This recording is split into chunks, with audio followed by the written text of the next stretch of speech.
Hi friends, అందరికీ నమస్కారం. అంజలి కథలకి స్వాగతం. ఈరోజు జానపద నవల కథ పేరు స్వప్న శోభ. చోళ రాజ్యాన్ని బబ్రువర్మ పరిపాలిస్తున్న రోజులు అవి. బబ్రువర్మ పరిపాలనలో చోళరాజ్యము ధర్మదేవత 4 పాదాల నడుస్తూ దిగ్విజయంగా సాగుతోంది. ప్రజలు హాయిగా సుఖంగా బ్రతుకుతున్నారు. బబ్రువర్మ ధర్మపాలనకి, అతని దయాగుణానికి ప్రజలంతా బబ్రువర్మనే దేవుడిగా పూజించసాగారు. చోళరాజ్యం అంతటా సుఖశాంతులతో మెలుగుతున్న రాజదర్బారు మాత్రము అశాంతికి గురి అయింది. అందుకు కారణము చోళరాజు బబ్రువర్మకి పట్టపురాణి జ్ఞానదేవికి వివాహమై 4 సంవత్సరాలైన సంతాన ప్రాప్తి కలగకపోవటమే. వారు పూజించని దైవం లేదు, తిరగని పుణ్యక్షేత్రమూ లేదు, గౌరవించని పెద్దలు లేరు. అడిగిన వారికి లేదనకుండా నిండు హృదయంతో దాన ధర్మాలు చేశారు. అయినా వారి విధివంచితమేమిటో వారి గర్భాన పిండమన్నదే ఉద్భవించలేదు. తమ చోళరాజ వంశము బబ్రువర్మతోటే నశించాలా, ఇహ వారికి సంతాన భాగ్యమే లేదా అని బాధతో కృశించిపోసాగారు. ఇలా ఉండగా ఒకనాడు ఆలోచన మందిరంలో మహారాజు బబ్రువర్మ దీర్ఘంగా ఆలోచిస్తూ అటు ఇటు పచార్లు చేస్తున్నాడు. ఇంతలో ప్రభు అన్న తియ్యేటి కంఠస్వరం విని మహారాజు దర్వాజా వైపు చూశాడు. మహారాణి జ్ఞానదేవి గజ్జల చప్పుడుతో వయ్యారంగా ఆ ఆలోచన మందిరంలోకి అడుగుపెట్టింది.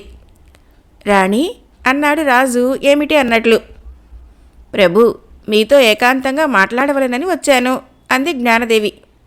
ఆమె మాటల్లో వినోదం కన్నా విషాదం గోచరిస్తోంది. రాణి, నీ ముఖభావాలు చూస్తూ ఉంటే మనసేం బాగోనట్లు ఉంది.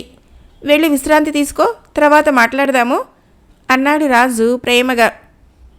లేదు ప్రభు, ఇప్పుడు నాలో ఉన్న ఆశయాన్ని తెలపాలని వచ్చాను, దయచేసి వినండి అంది దిగులుగా రాణి.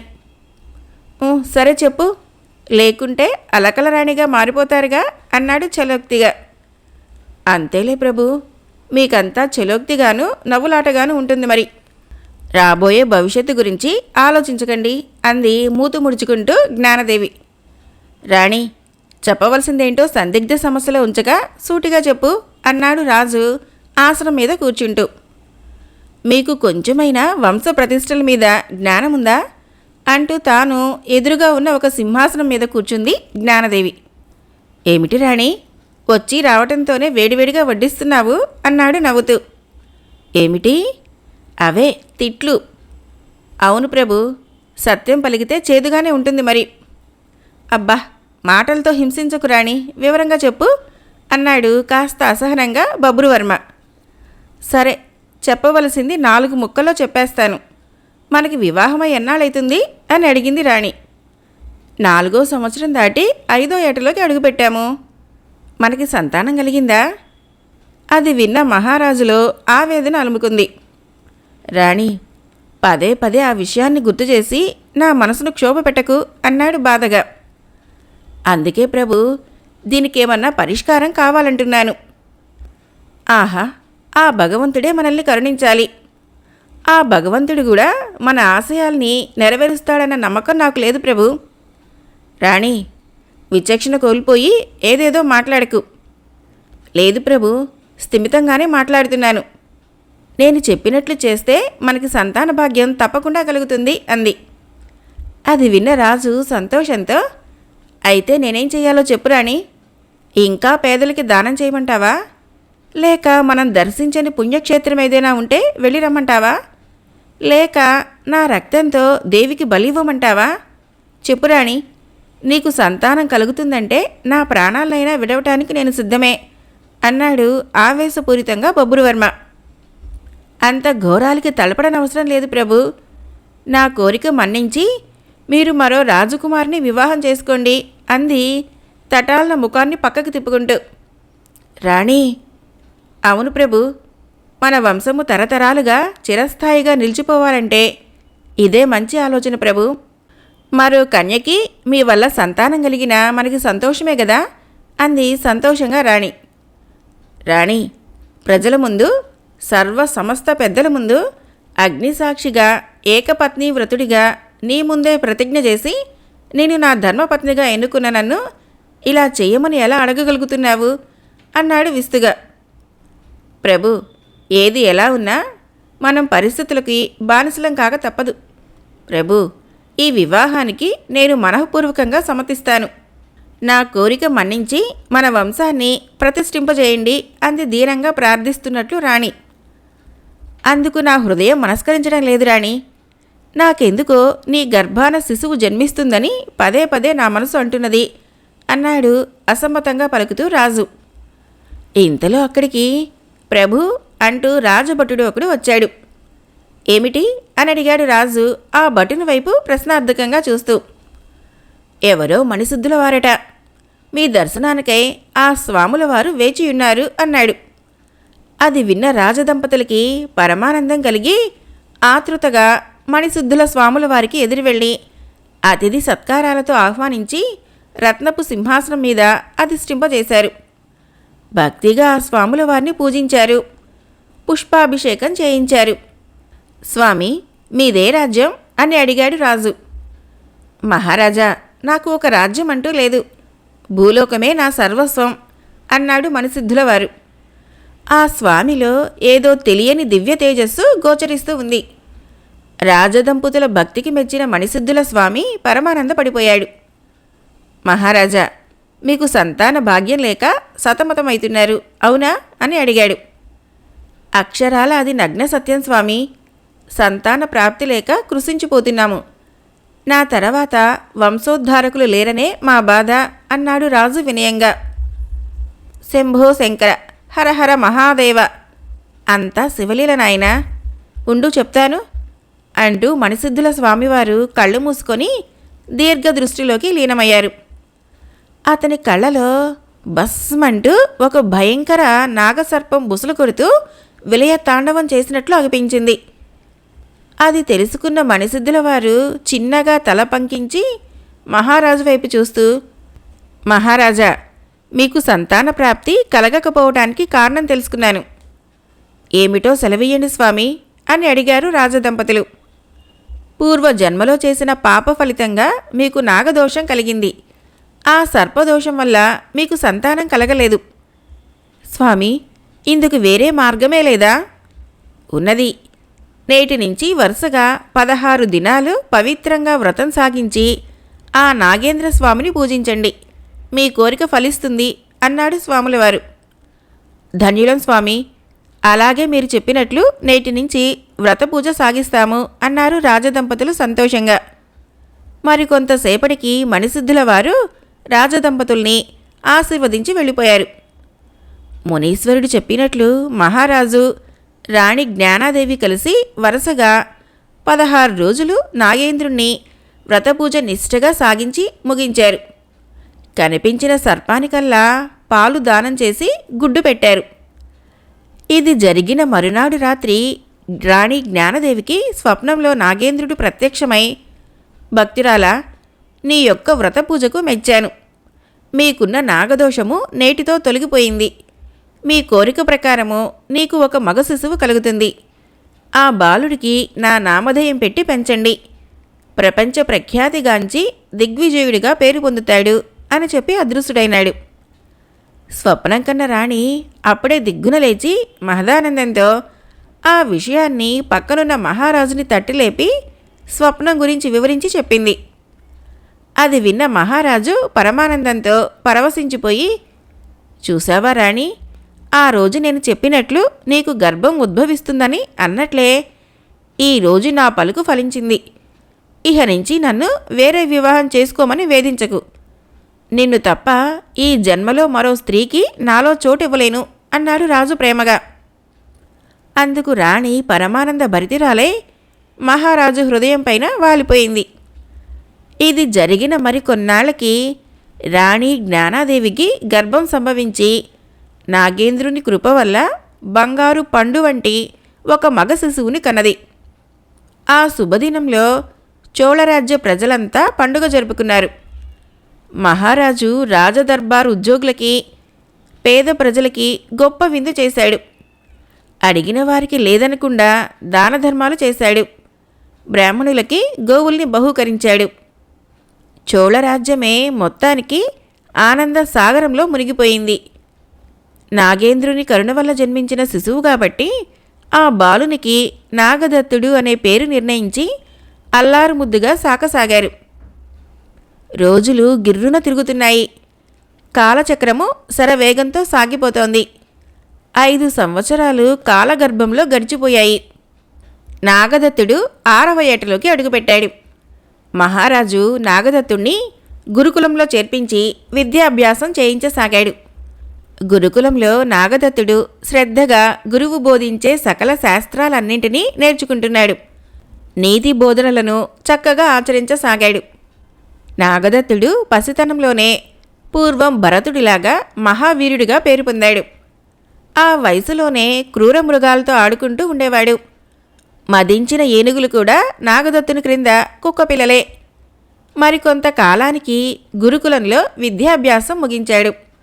అప్పటికి 10 సంవత్సరాలు నిండాయి.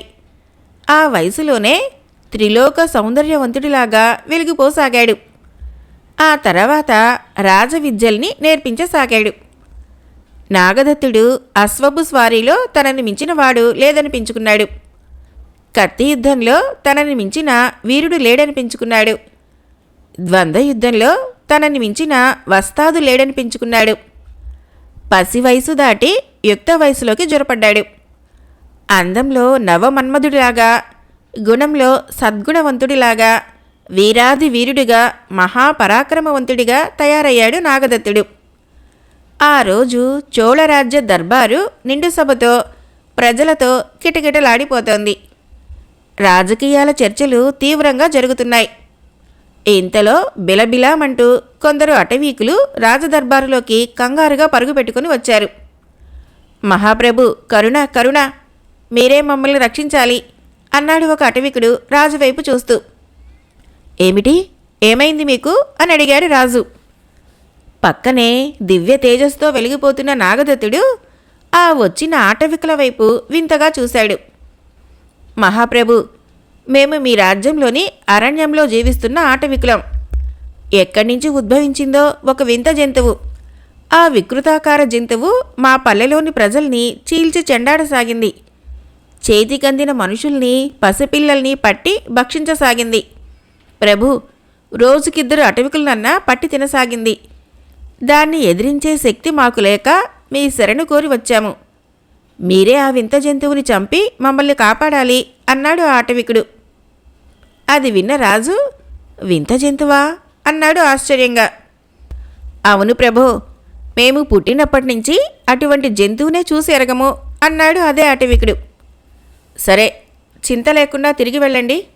ఈ రోజుతో ఆ వింత జంతువు యొక్క ఆయుష్ మూడింది. దాన్ని మేము సంహరిస్తాము అని అభయం ఇచ్చాడు రాజువారికి.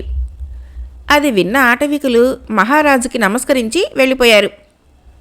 మంత్రివర్య పిలిచాడు రాజు మహామంత్రి కుశలేంద్రుని వైపు చూస్తూ. ప్రభో, నేడే నేను అడవికి వెళ్ళి ఆ జంతువును వధించడానికి బయలుదేరతాను. అందుకు కావలసిన ఏర్పాట్లు చూడండి అన్నాడు రాజు. అది విన్న నాగదత్తుడు దిగ్గున సింహాసనం నుంచి లేస్తూ, నాన్న, నన్ను అవమానిస్తున్నారు అన్నాడు తటాలన. ఏమిటి నాగదత్త, నిన్ను నేను అవమానించడమేమిటి? అవును తండ్రి, మహావీరపుత్రుణ్ణి కన్నా మీరు అడవికి వెళ్తాననటం నన్ను అవమానించినట్లు కాదా? అది విన్న మహామంత్రిలో చిరుమందహాసం వెలిసింది. అంటే ప్రశ్నార్థకంగా నాగదత్తుని వైపు చూశాడు. ఇంకా అర్థం కాలేదా తండ్రి? ఆ జంతువుని ఈ నాగదత్తుడే వధించుతాడు, ఈ వీరఖడ్గానికి బలి చేస్తాడు అంటూ ఆవేశంగా కరవాలం పైకి దూశాడు. అది విన్న రాజు బెంబేలు పడిపోతూ, వద్దు నాయనా, వద్దు. నువ్వు లేక లేక కలిగిన ఏకైక కుమారుడివి. నీకేమైనా ఆపద కలిగితే? ఆ భయం మీకు అక్కర్లేదు తండ్రి. నీ కుమారుడిని అంత పిరికివాడిగా అంచనా వేయవద్దు. ఈ పరీక్ష నా వీరత్వానికి పందెంలా ఊహించుకుంటాను. దయచేసి ఇందుకు నాకు అనుమతినివ్వండి. ఆ జంతువును చంపటానికి నాకు అనుజ్ఞనివ్వండి అన్నాడు వినయంగా. నాగదత్తుడు పట్టుబడితే మహా మొండి పట్టని రాజుకు తెలుసు కనుక అయిష్టంగానే అందుకు అంగీకరించాడు. నాగదత్తుడు ఆ వింత జంతువుని చంపడానికి ఆ రోజు సాయంకాలమే బయలుదేరాడు. తోడుగా మంత్రి కుమారుడు జైపాలుని ఉంచుకున్నాడు. జైపాలుడు నాగదత్తుడు చిన్నప్పటి నుంచి ఒక్కటిగా చదువుకున్నారు. ఒక్కటిగా కలిసిమెలిసి తిరిగినవారు. ఒక్క మాటలో చెప్పాలంటే ఇద్దరూ ప్రాణ స్నేహితులు. జైపాలుడు కూడా నాగదత్తునికి తీసిపోని అందగాడు, మహావీరుడు కూడా. జయ, అశ్వపు కళ్ళాన్ని బిగించి పట్టుకుంటూ పిలిచాడు నాగదత్తుడు. పక్కనే అశ్వారూఢుడై నాగదత్తునితో సమానంగా పయనిస్తున్న జైపాలుడు, ఏమిటి నాగదత్త అని అడిగాడు. మనము వధించబోయే ఆ జంతువు ఎలాంటిదై ఉంటుందంటావు? తినబోతూ రుచులెందుకు నాగదత్త, మనం ఎలాగూ దాన్ని చూస్తాము, సంహరించబోతాము అన్నాడు నవ్వుతూ జైపాలుడు. మరికొంతసేపటికి ఇద్దరి అశ్వాలు రాజ్య సరిహద్దులు దాటాయి. అదిగో ఆ కనిపించే అరణ్యమే గదా అన్నాడు చూపుడు వ్రేలితో అటు చూపుతూ నాగదత్తుడు. అవును. మరికొంతసేపటికి ఆ అరణ్యానికి చేరుకున్నారు ఇద్దరు.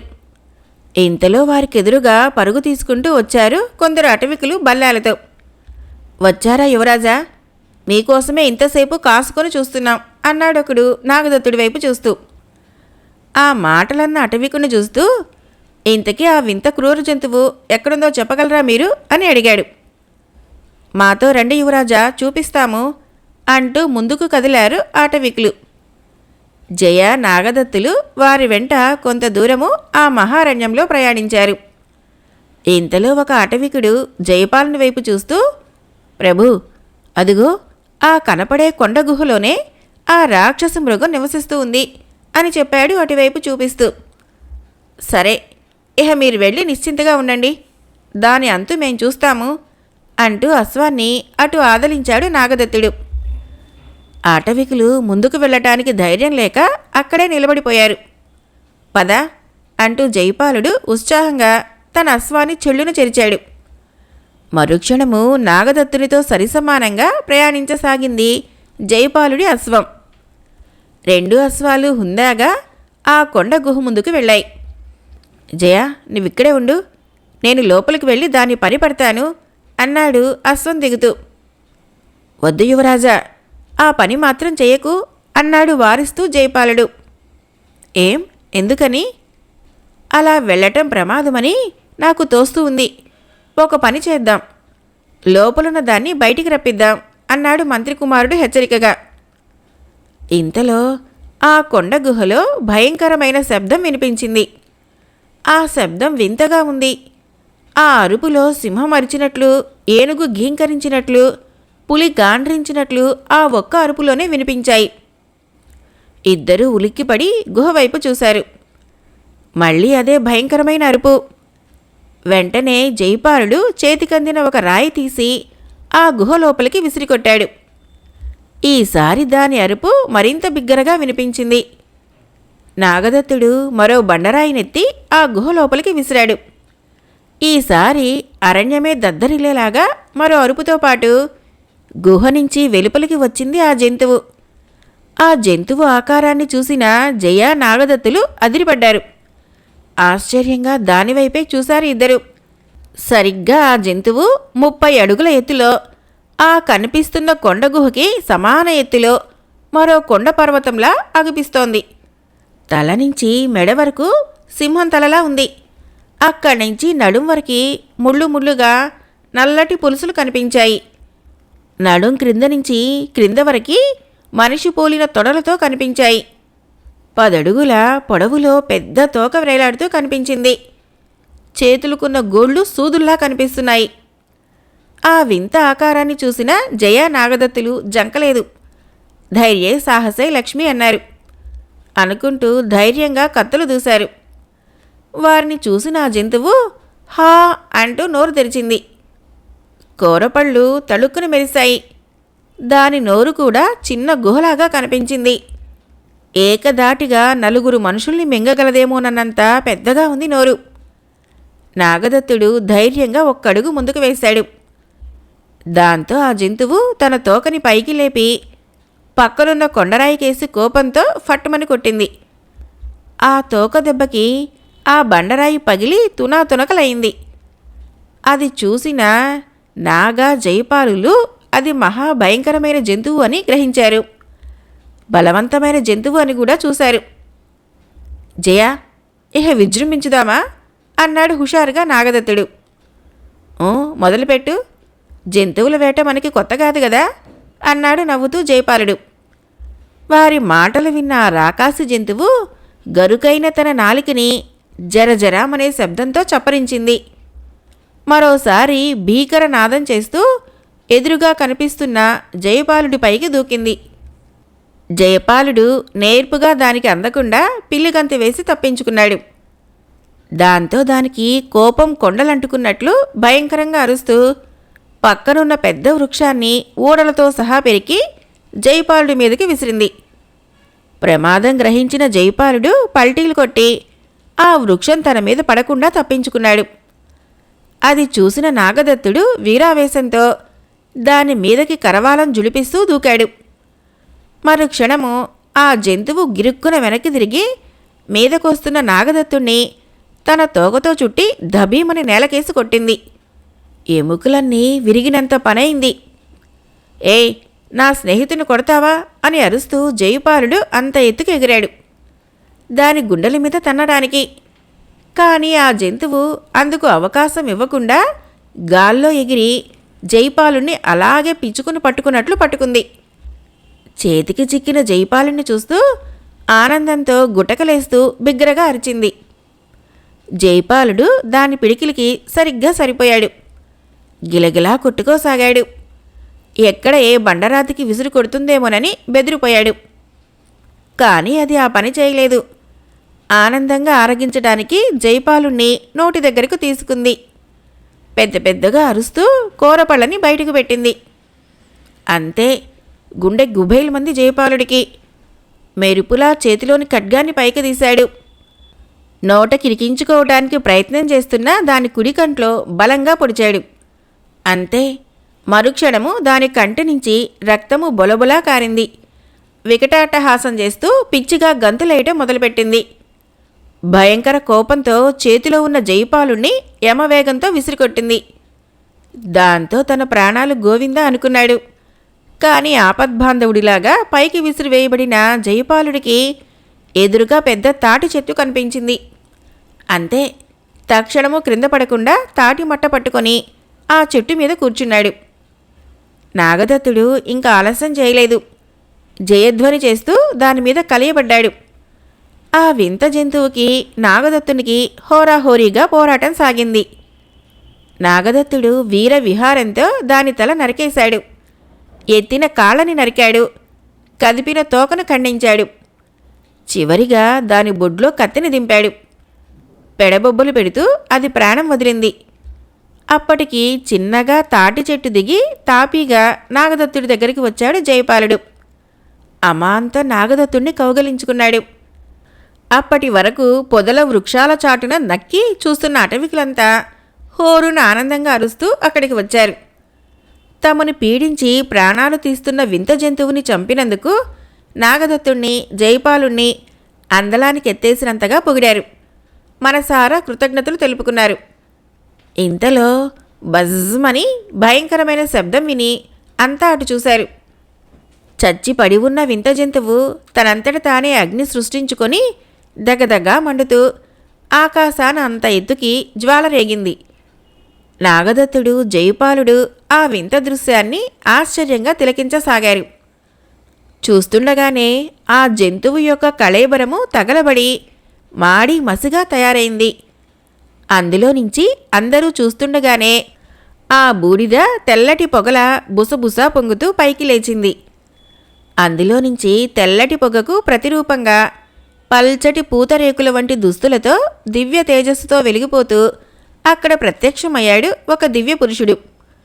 ఆ దివ్య పురుషుణ్ణి చూడటంతో ఆటవికులతో సహా నాగదత్తుడు జైపాలుడు విభ్రాంతికి గురి అయ్యారు. ఎవరు నువ్వు అని అడిగాడు నాగదత్తుడు ఆశ్చర్యంగా. ప్రస్తుతం నీ చేత చంపబడిన జంతువుని నేనే మహావీరా అన్నాడు ఆ దివ్య పురుషుడు చిరునవ్వుతో. ఏమాశ్చర్యం, నువ్వే ఆ రాకాస జంతువ్వా అని బిత్తరపోయాడు జైపాలుడు. అవును, ఆ రాకాసి రూపము నాకు శాపం వలన ఉద్భవించింది. శాపమా? ఏమిటో చెప్పు, నాకు వినాలని కుతూహలంగా ఉన్నది అన్నాడు నాగదత్తుడు. మహావీర, నాకు శాప విమోచనం కలిగించిన నీకు నా గాథ తెలపకుండా ఎవరికని చెప్పుకోగలను? వినండి చెప్తాను అంటూ తన కథని వివరించసాగాడు ఆ దివ్య పురుషుడు.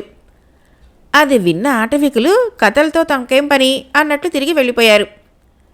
నాగదత్తుడు, జయపాలుడు మాత్రము మిగిలిపోయారు. ఆ దివ్య పురుషుడు చెప్పే కథని ఆనందంగా ఆలకించసాగారు. స్వప్నశోభ జానపద నవల మొదటి భాగం సమాప్తం. రేపు రెండవ భాగం కథ విందాం.